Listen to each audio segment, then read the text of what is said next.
Hello, everyone. Welcome to another episode of Still Roses podcast. This podcast is created for women by women to elevate women's voices. I am very excited to introduce you to our guest today. Sarah Miley is an experienced crisis advocate and an IFS-informed trauma recovery and lifestyle design coach. Through her own learned and lived experiences, she is passionate about helping survivors find the roots of their suffering. By making sense of their trauma, they can make meaning out of their healing. She's the owner and coach of Full Circle Wellness Spring, the founder and consultant, if you will, of the personalized trauma healing system. And she actually is a host of her own podcast, the Trauma Survivorhood podcast. Thank you so much for joining us today, Sarah. You're so welcome. It's great to be here. Thanks for having me. I think there's so many elements about what you're doing that to me are so important. So I want to just open it for you and then I'll ask my questions. I have my little questions on the side. Sarah, why don't you just tell the listeners a little bit about yourself, your story, what inspired you to be a coach? Thanks again for having me on. It's always an honor to be able to share my most important message, which is that healing is possible. So that's always kind of at the forefront of my mind when I jump on calls and interviews like this. So thanks for allowing me that platform to share that with people. So I started my journey 40 plus years ago, and I have suffered through many different types of trauma and abuse at the hands of multiple people, multiple situations over multiple years. And that has created different types of trauma responses in my body, in my mind, in my emotions, psychologically, neurobiologically. And what I didn't know, right? So I was moving along the world for like 30 something years, just until about 8 years ago, just basically in survival mode, right? With this trauma brain that has you doing the roles, doing the things that you can do to keep yourself safe with really not a whole lot of awareness. I did start on a personal development journey in my early 20s, and I did start meditating about a decade ago. So there was a little bit of like, there's so much more, like there's something more, like something's not right or something's missing, or, I wasn't quite sure what that was. And I had a bit of, I don't know, I'll call it like an identity crisis, like a quarter life crisis in my early 30s. And I started in therapy. I had my son when I was really young, so he was already almost ready to start driving. And I thought, my role as a mom is, kind of moving toward the end, like, who am I? What do I want to be when I grow up? That kind of thing. So I started working with a therapist, and in that I was able to tackle what actually was going on, which was I have been in survival mode for 33, 34 years, that I have had multiple traumas. I didn't even know that was a thing. I didn't understand how all of that worked. I didn't understand all the abuse that people had put me through. And in that, I was still in ongoing traumatic situations at the time. And I was like, no, this is fine. This is totally okay. And so in those 8 years, I've been able to really just kind of break open the entire ground, shift the entire foundation, I literally just crumbled everything and rebuilt from the bottom up because the foundation was shaky. First and second floors were like falling apart. The place was about to be condemned. Like I was not in a good, healthy space mentally. And that shows up in different ways for me, anxiety, and I have a very ADHD kind of brain. And unhealthy coping skills, right? That are no longer serving me, but they basically were trying to keep me alive, right? And, perfectionism and eating disorders and all kinds of things. And so at the end of the day, here I am, flash forward all these years later, just really diving into the world of trauma, loving psychology, learning about neuroscience. And 4 years ago, I was listening to a podcast because that's what I do. I love to read and listen to podcasts. And I've gotten so much great information, kind of on like the Buddhist Zen philosophy, stoicism kind of route, all the way through neuroscience to, mental well-being and health and that kind of thing, those kind of podcasts, just absorbing and just a sponge taking it all in. But a couple of years ago, I heard a podcast where someone came on and they were a trauma recovery coach. And I was like, that's it. That's what I'm going to be with my life. And that's what I did. I pursued my certifications. I've gone on to do other certifications with other organizations. And I started Full Circle Wellspring 3 years ago, actually September. So whenever this airs, it'll be 3 years. I've already had, a couple clients now that have made it to that like 2.5, 3 year mark with me, which is amazing. And I've continued to grow. About a year ago, I launched the personalized trauma healing system, which is now that customized, curated lifestyle design specifically for trauma survivors. And so my focus is with people usually with CPTSD, complex PTSD, a lot of developmental trauma, which is like that childhood, those first couple of years of childhood. That leads to all kinds of things in your adulthood, and that really creates an underdeveloped brain and emotional state for yourself. And I work a lot with those clients, and I found that there's kind of a twofold. The trauma healing piece is like building tools in your toolbox to allow you to re-regulate when you're dysregulated, when you're in a trauma trigger. The other side of it is how can we also expand that window of capacity or window of tolerance, they call it, so that you have more space to stay regulated even when life is really stressful, maybe even when you get triggered.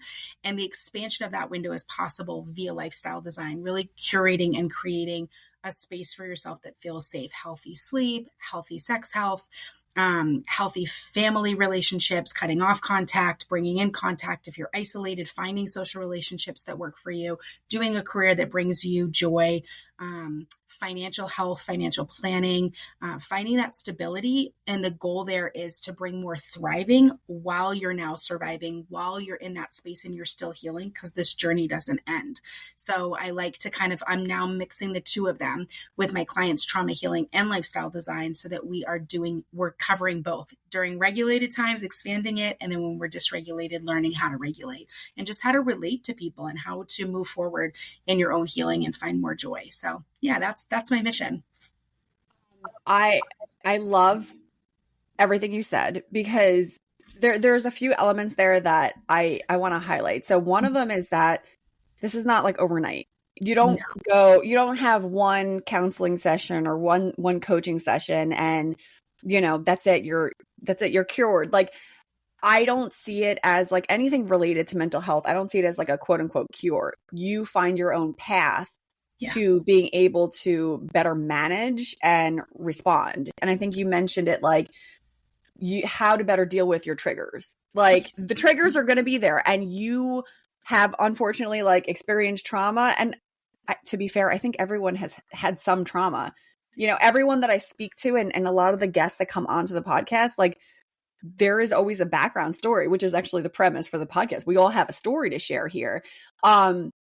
But I want to make it clear to the listeners that like, this is not like an overnight thing. Now when I know I'm still hunting for the magic wand myself. It doesn't exist. If someone says that they do, they're just trying to steal all of your money. It's a lie.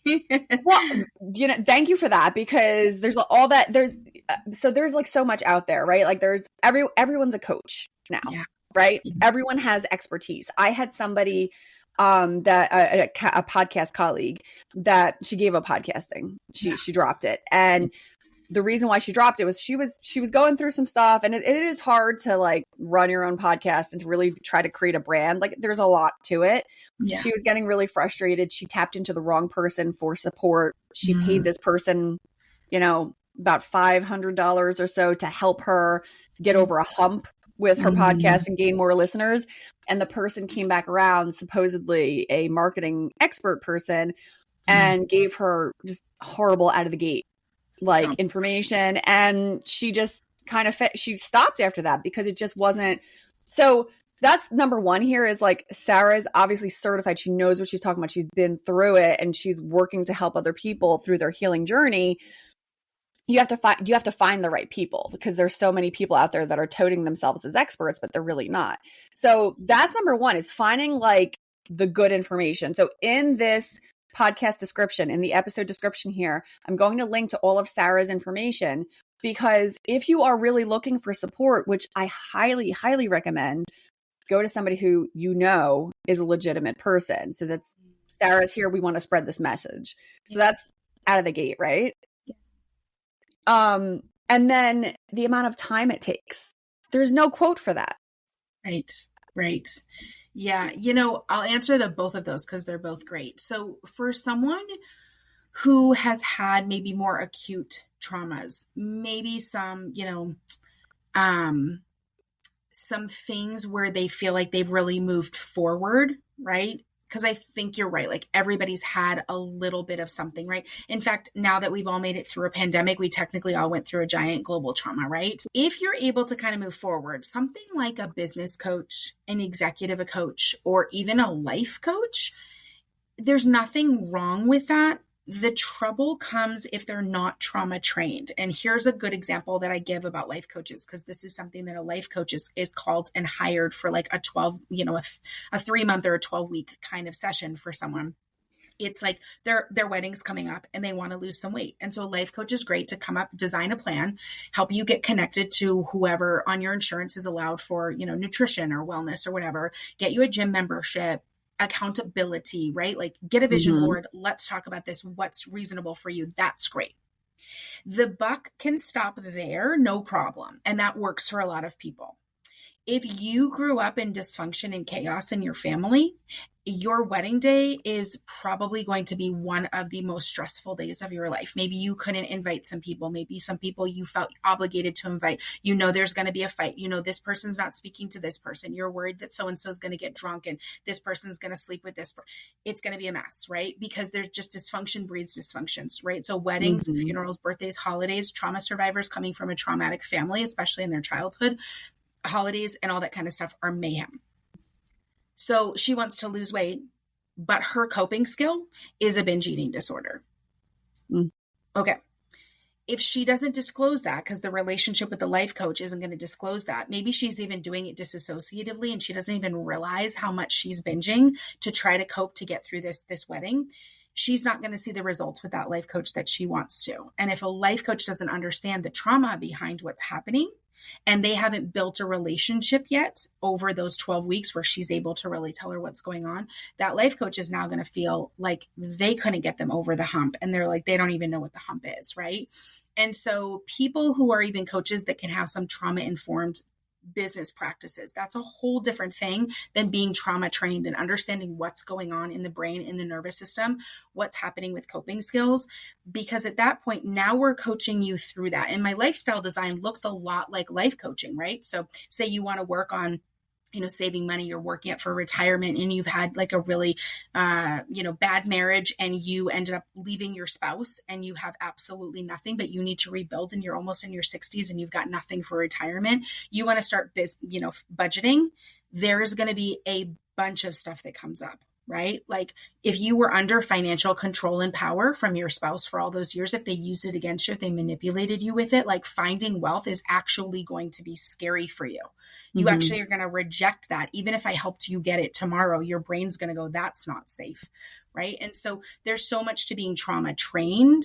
And the work that I do is specifically with trauma survivors. Now I could take someone who doesn't associate with themselves as a trauma survivor, and my lifestyle design program can be curated for people that are just under what they maybe want to consider like a high chronic stress, maybe a high chronic stress job, and they don't put enough effort into their sleep or their sex life or their physical health or exercise or nutrition. And they just want to work on a couple of those lifestyle design pillars. They might not consider themselves trauma survivors, but like high chronic stress. But then I'd go, well, why are you at this high chronic stress job? Like now I'm going to continue to dig because I know there's something happening there. What's the high achievement? What's the hyper production? What's going on there that's got you sacrificing your literal physical health where you're going to die early, but you're like striving for physical health and there's something that wants to pursue that, but you can't, right? And so there's a lot that can happen inside of lifestyle design and life coaching. So I love that. And the other side of what you were saying about it never ending, I do want to encourage people though, that it does get a lot better, right? And so I think of it like a tornado, right? When you're in it, you're right in it. It's very narrow. It's very swirly. It's very spirally, and you're in it. You're getting flung everywhere, right? But that tornado goes all the way up to the clouds. And as it goes up, it widens and it's less destructive, right? As it goes up. And so the trauma that when you're in it, you can't even really see that you're in it. Then your next level up, you're just aware of it. Now you're aware of what you're doing to keep yourself safe. And now as you work through those triggers, the next thing that happens is going to be another layer. But every time you make a pass, even if it's on the same situation, binge drinking or a toxic relationship, oh, I can't believe I've done this again. Whoa, whoa, whoa. But remember 2 weeks ago, you said, I think something might be wrong with this. You still went for it, but you saw the red flags. That's a new layer of perspective. It's a wider, expanded perspective. And so it does get better. It does get easier. And some things do have full and total and complete healing, especially in the work with internal family systems that I've done. You can actually do unburdening, full unburdening of what we call exiles, like those parts of yourself that you've pushed away, that you're afraid to touch, that are so, so painful, full of shame, full of fear. And as you exile those parts of yourself, you can actually go back and find them and help that little, it's usually a small child. You're going to go back and help that child and actually do an unburdening. And then from there, all of these protective mechanisms that were trying to keep you from that hurt and that pain and that shame and guilt, they don't need to do their job anymore because the pain is actually healed. So there is a bit of that mixed in with it too. So it's not a never ending, it's a never ending journey, but it's not a never ending destination. You know what I mean? Does that make sense? Yeah, absolutely. You know, I love the tornado analogy that you use, because when you are in the thick of it, it is like, I can't see my way out of this. I don't know how I'm ever going to not be this person. When I was in my early 20s, I would say was early to mid 20s was like the thick of me with eating disorder, anxiety, depression. I was on medication for it. I was scared to go off of it. Yeah. The doctors were like, you want to try it out. And I was terrified to go off because I was afraid. I was like, if I stop taking this medicine, my mind will not be my own anymore. I can't go down that path. Right. And that was when I was in the thick of it. And I remember the small milestones where I would reach a new level of understanding and be like, oh, you were able to accomplish this small task. Now, like, to the everyday Joe Schmo who's like, you know, just kind of ticking off the boxes, they're going to see you just getting up and going to do groceries and be like, well, what's the big deal? Like, right. But because you've gone through what you've gone through in the funnel, getting up and getting yourself out of bed and leaving the house sometimes is like the biggest win in the world. Yes. Because for those of us who have gone through this darkness, like, just that little glimmer of light is like a huge deal. And when I had gone through it, so I started therapy, I think when I've been on and off for ages, but in my early 20s, I was like, I have to make a definitive shift because I saw the path that my life was going down. And I was like, this doesn't seem right. I think I'm going in this other direction. This is not what I want, but I keep doing the same actions that are bringing me further away from what I really want. So I did this like massive overhaul of like assessing who is in my life, assessing who's impacting my life. How am I feeling about things? And I was using my feelings as a barometer there. And I started going to therapy, and I was like, I need to stop this. Like, if I'm ever going to survive and be better than what I have been, I need to really start recognizing like where things are going wrong. Yeah. Now that was when I was about 24. Yeah. Now I'm about to turn 41.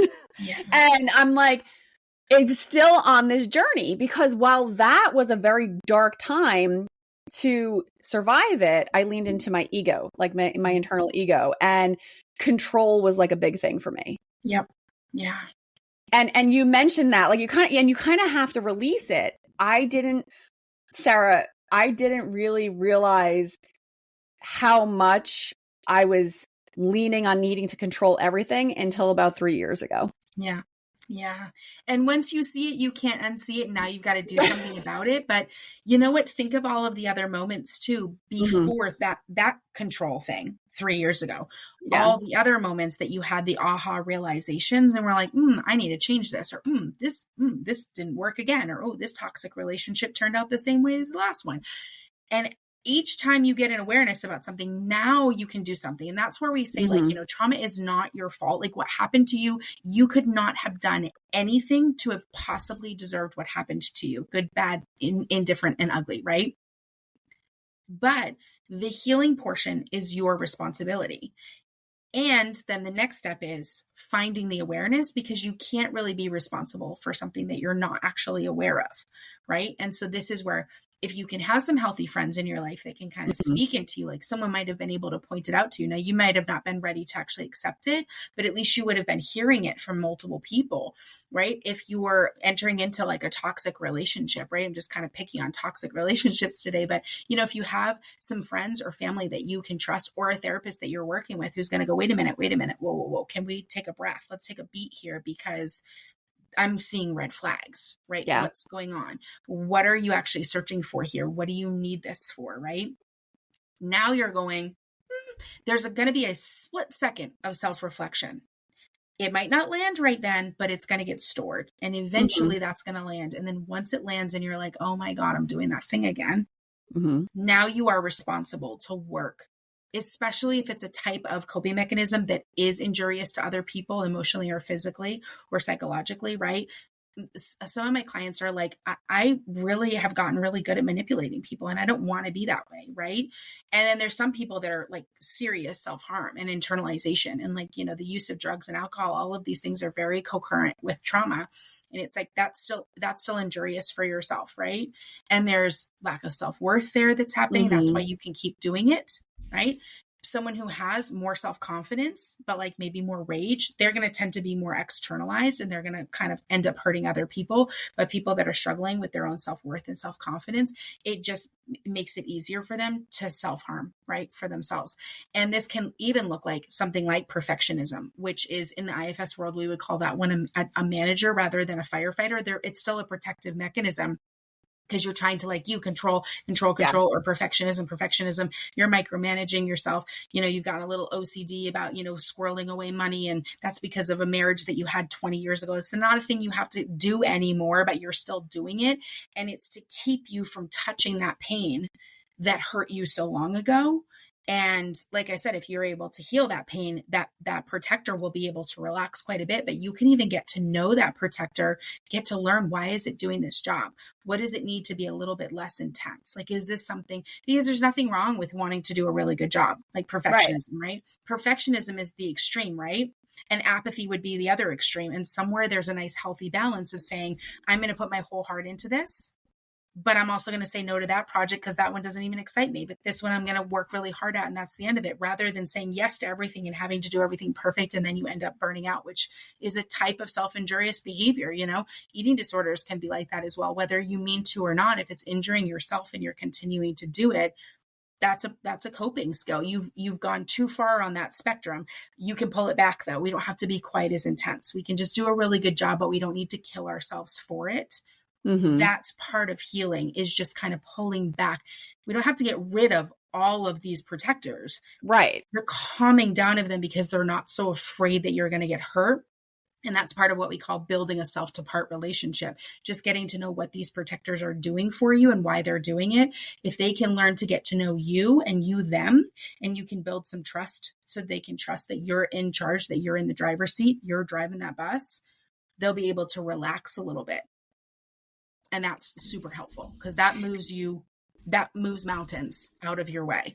It's very interesting when you're going on the journey, because, and the reason why I said it's never ending, I don't want that to be like a deterrent for people. What I mean is, like, what Sarah's highlighting here is like, you're really building on these skills. Yes. Because the first time that you recognize, the first time you have that, even if it's a split second of a moment that, oh, I think this isn't quite right, you just identified it. Just identified it. And then the next time you identify it, you're going to identify it faster. Yeah. And then you build on it. So, this journey that I've been on, and again, like it's very interesting, because I've always been very interested in psychology. I originally started my college as, a psychology major. Like, I've been interested in that and how the mind works. I used to read for fun self-help books, because I thought it would be able to, like, oh, these are interesting tools. Like, I need to like brush up. I'm going to be an adult one day. Like, I wasn't like, I was a kid when I was reading these things. But the interesting part is, like, where you go once you start to really realize, like, oh, this happened. Like, how can I react to this? So and I'll highlight like two areas from my childhood that my parents separated when I was about 14 or 15. They stayed married for forever, but they were separated and living, their own lives. But that separation was really traumatic for me. Yeah. And when when I remember like before the separation happened, a huge thing that used to stick out to me, and I don't know why it bothered me so much. I don't even know why I picked up on it, but I picked up on it, was that my dad worked and thus controlled the money. And my mom was a stay-at-home mom and consistently said, the words consistently were, I have nothing. I don't have anything. Yeah. And so anytime we asked for anything, she always said, I don't have anything. I have no money. And the consistent messaging there to me, and then to see and observe like how things were between the two of them. My dad had this really big closet with all these work clothes in it, and my mom had this little tiny space. But for some reason, that seems so small, but it really just dug in deep. Now, flash forward many years, my husband and I meet, we get together, and I immediately want to control the finances. Yeah. And even like when I was building my career before I met my husband, I had actually originally wanted to be a writer. That's what I wanted to do, creative writing. And then my parents separated. Yeah. And to me, I watched my mom have to take a job where she was only making like $20,000 a year, struggled, lived off of credit cards. And then I watched my father going on all these extravagant vacations. And I remember saying to myself, I was like, I'll be damned if anyone can ever pull that kind of crap with me. So I shifted my focus, no longer was like going to do creative writing. I didn't want to do that anymore. I was like, I need to make big money. I need to make sure that I can stand on my own. No one can, pull that with me. Yeah. Well, so then I get married. I have my kids. I was telling my husband this the one time, because I never relayed this. It kind of just came out one day when I was talking with him, and he was like, this makes a lot of sense. He was like, it makes a lot of sense. He's like, and then he started talking about like different things that I've done over the years. We've been together for 15 years. And he's like, it makes sense why you're so like, I need to be the one who controls the bank accounts. I need to do this. And I'm always really transparent with him, because in my head, I'm like, I don't want to repeat these same mistakes, but it's like stuff like that.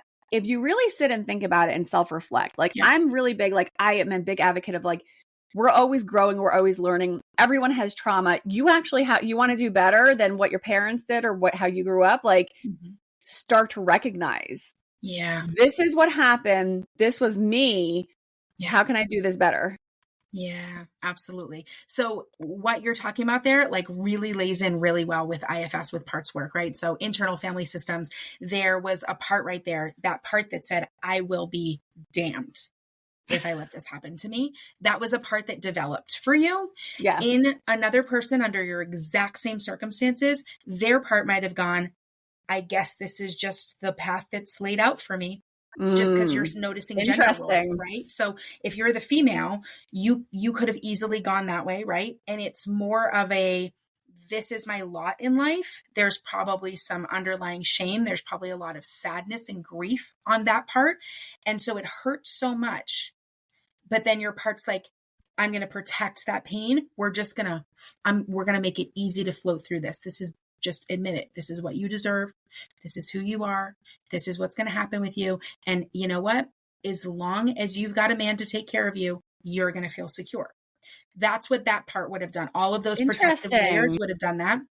Yours went the other way, that just said, I'll be damned if that's me. And maybe there was like a gender recognition that I'm not going to be like my mom. Now there is a fear-based, it has a lot more energy to it, right? So listen to the difference in the energy, both protective. One's just acquiescing to like, this is who we are, whatever. And you're going to feel that low self-esteem. You're going to feel that low energy around it. You're going to have that heartache around it. There's probably some grief. If you ever aren't able to get married, that would become a fear, like, oh, we've got to find you a man so that you can be taken care of, right? Because you're only going to ever make $20,000 a year, right? But it didn't. If you don't have that fear base that ever comes in, it's just going to kind of keep you there at this homeostasis. This is familiar and this is safe, and it's very painful. On the other side, it becomes a fear of like, this, you can't let this happen to you. This is not what, I'll be damned, as that part said. And then it built from there, these protective mechanisms. Just control the finances. You can have a husband. Sure, I will. This protectors, I'm going to allow you have a husband. Great. But you better make sure that you're in charge of everything. Oh, also, you're definitely not going to be a writer, because then you're just going to end up with no money, like what you're trying not to do. And we're not going to do that. So we're going to keep going on like a more career path. All of that were built that moment that part said, I'll be damned if that's you. And now it's got a fear base to keep you away from the pain that clearly your mother struggled with, right? Mm-hmm. That I have nothing. I don't have any money, whatever. Mm-hmm. Living off of credit card, just kind of being that way. And that she could have healed that, all those parts of herself as well. And you can go through and you can heal all of those parts of yourself when your part makes it a definitive kind of vow like that. There's also Sarah Payton does work on resonance, like resonating with your parts. And this idea of like contracts and vows that we make with ourselves. And that was like a perfect one. Your part came up with this beautiful vow. It will never be me. And from there, it had to build an empire to make sure it kept you from that pain. Now, if we go back to when you're 14, actually, it sounds like even before then, because your mom was actually never in charge of the money and always looked like the poor pauper, even though she was married to a man who was well-to-do. You'd go back to those childhood parts, and especially the 14-year-old that saw the devastation when they separated. And we would talk to those parts and let them know, you're an adult now, right? You recognize that wasn't fair to your mom. I recognize you don't want to be that way, and that's okay. But we don't need all of these. We don't need all of this energy to keep you from that. We're just going to move forward in a life, because who knows, maybe underneath all of that, being a creative writer and not making a lot of money, that being your dream, it would have just looked too close to your mom, and that fear wouldn't let you do that. And so it stifled your dream, because it doesn't care what you want to be when you grow up. It just knows what it's trying to keep you from, and it's doing it as wholeheartedly well as it can, because it thinks it's keeping you safe. It has no idea that it's actually creating a detriment and taking away your creative powers. It doesn't realize that. It just thinks it's keeping you safe. Let's take a quick break. Are you interested in podcasting but not sure where to start? My name is Jenny Benitez, and I'm here to help guide you through your podcast launch and maintenance. Check out the link in the episode description for Podcasting Unboxed, your comprehensive startup guide. I am very excited to work with you. It's interesting to hear you. Well, one, it was interesting to hear you talk about the other way it could have gone, because I have actually never given that any thought. Yeah. I've never thought of it that way, that like I could have fully observed that and thought, this is it. Yeah. I don't have a choice here. And as you were saying that, in my head, I was remembering all these flashes of like seeing examples and being like, no, not me. And like going in the exact opposite direction. There was even, when I was taking my psychology classes, there was, because along with everything else, you know, the depression, anxiety, eating disorders, low self-esteem, there was toxic relationships, like you wouldn't believe. And I remember I was in one of my psychology classes, and the professor said, I can't remember the statistic, but he said something to the effect of like, you know, it was like 75% or 80% of women who are in abusive relationships never stop the cycle. It was, and it's probably higher. Like I've said that stat before. I'm sure it's much higher. Mm-hmm. They can never walk away from it because it's so ingrained in what they've learned, and they have these repetitive, like just consistently going the same loop. They can never walk away. That was also a defining moment for me where I was like, oh, no, not me. I'm going to change this like right now.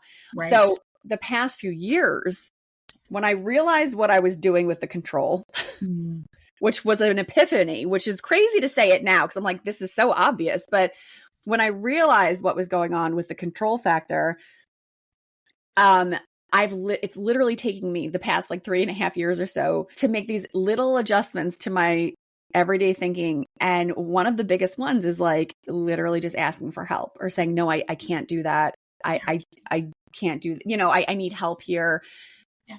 I never, when my kids were young, I was like, I will do it all. I was told previously, you can't have a career and have kids. And I was like, guess what? That was another moment for me where I was like, I will show all of you I can have a great career and have children. It nearly killed me. Yeah. Because I was only sleeping like 2 hours a night trying to force this. Yeah. And now in retrospect, I'm like, I could have leaned back. Like I could have taken a step back. I didn't have to do that. Yeah. But it was all of that fear of like, well, I don't want to end up like my mom. And she's she's a wonderful person, but I did not want to end up on that path, reliant on my husband. And it forced me into working myself nearly to death, which is what my doctor told me. Yeah. So there's this idea of like, what are you running away from and or what are you running to? And so your brain, the brain science behind what you were just talking about is that your brain wants familiar and it doesn't really care about much else, because if it's predictable, it's safe. Unpredictable is dangerous, right? And so you go, well, you didn't do the predictable, but that's because we're putting gender roles on you, right? You followed in the footsteps of the control and the power that was needed to be the financial controller, like your dad.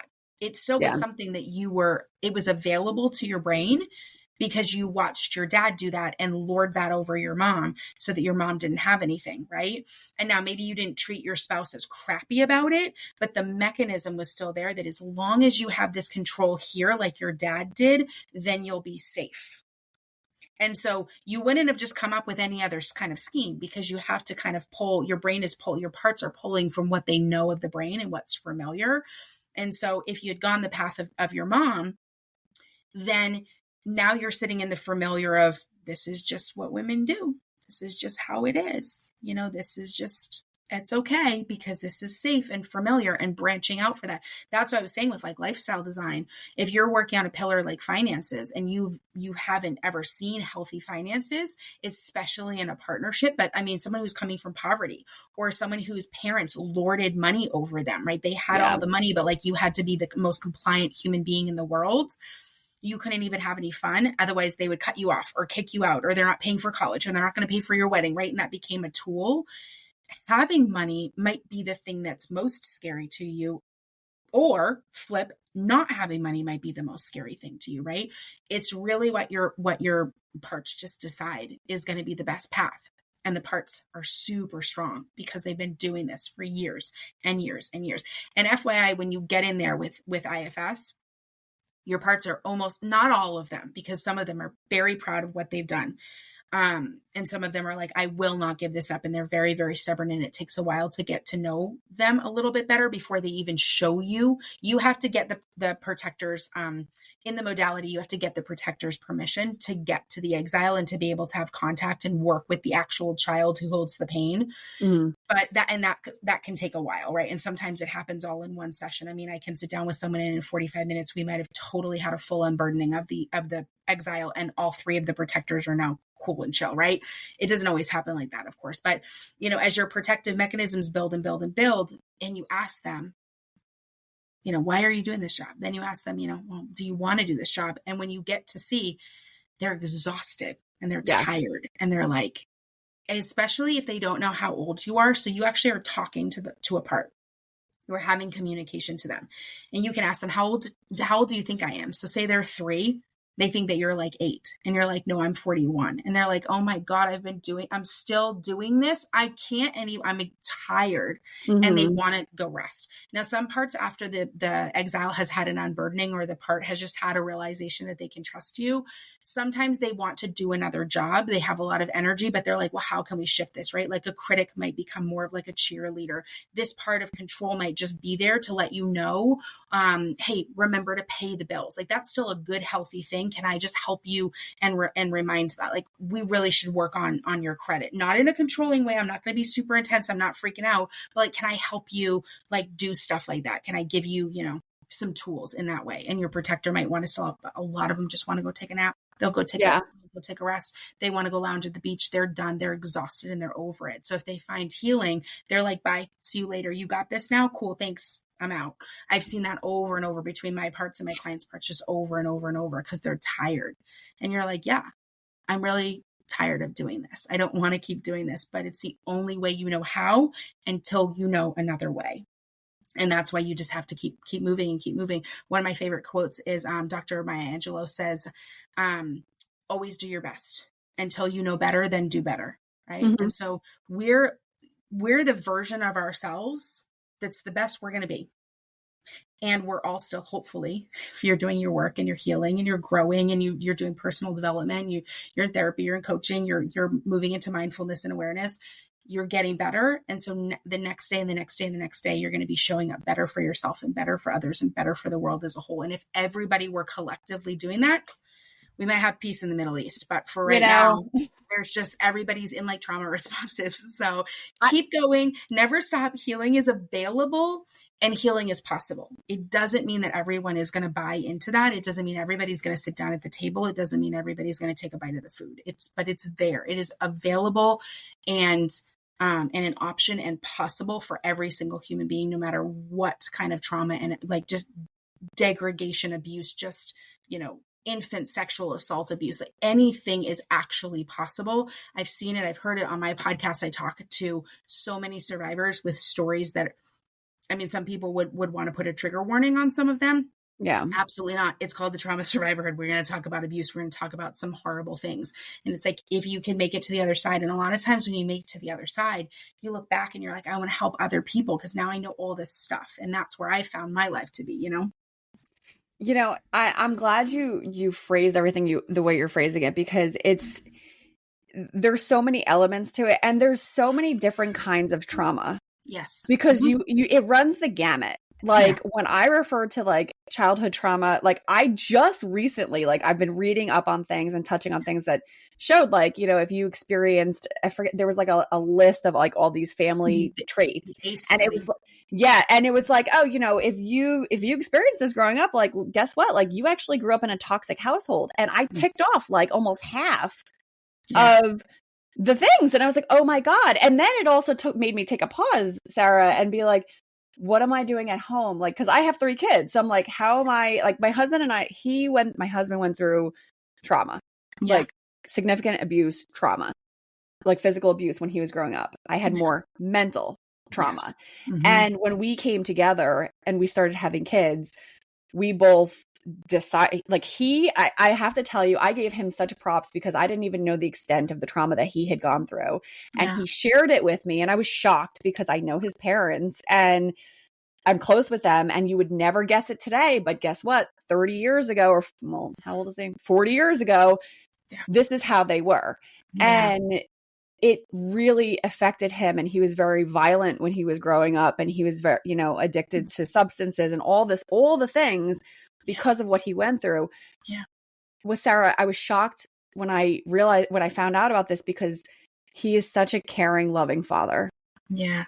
Yeah. And he told me, he was like, what I went through, animals shouldn't even go through it.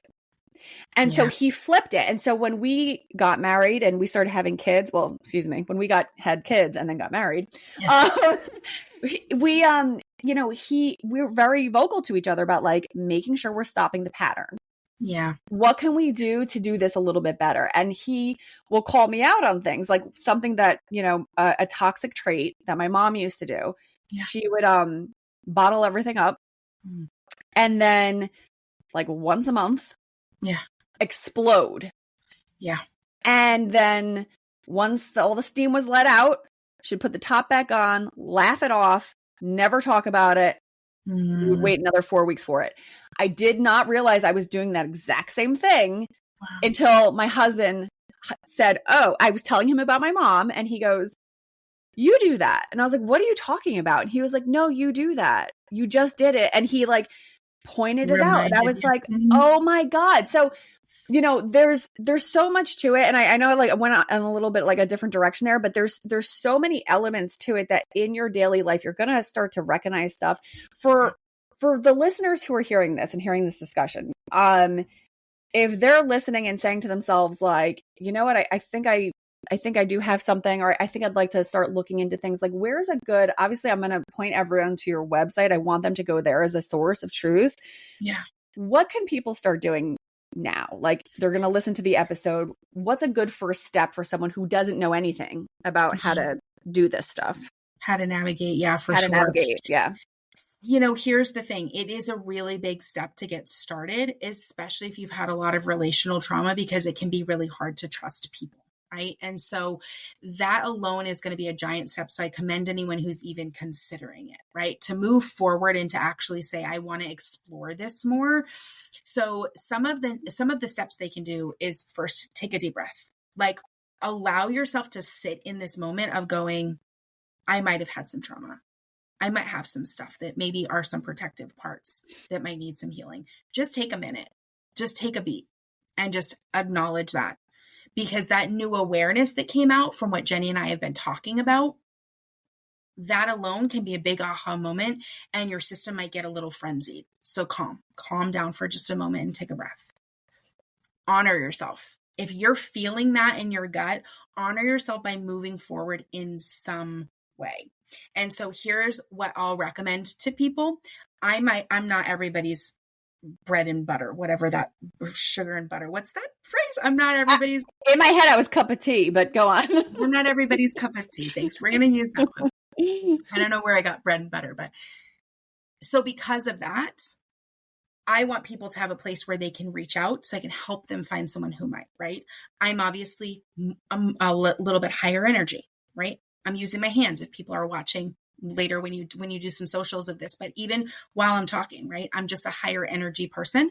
I tend to bend, not in toxic positivity, but we're going to move in positivity. And you might not be at the place in your life for actual coaching yet, because coaching is a very collaborative, goal setting, client-led kind of what do we want to work on moving forward place. And for some people, they might still be processing a lot of stuff going, I don't even know if I'm ready to like set goals. I just need to like talk this through. And that might be more therapy, right? If you're struggling with mental illness, that might be more of a psychiatric route, right? And we can get you some help there. So I would recommend everyone jump on my website, which is fullcirclewellspring.com, all one word.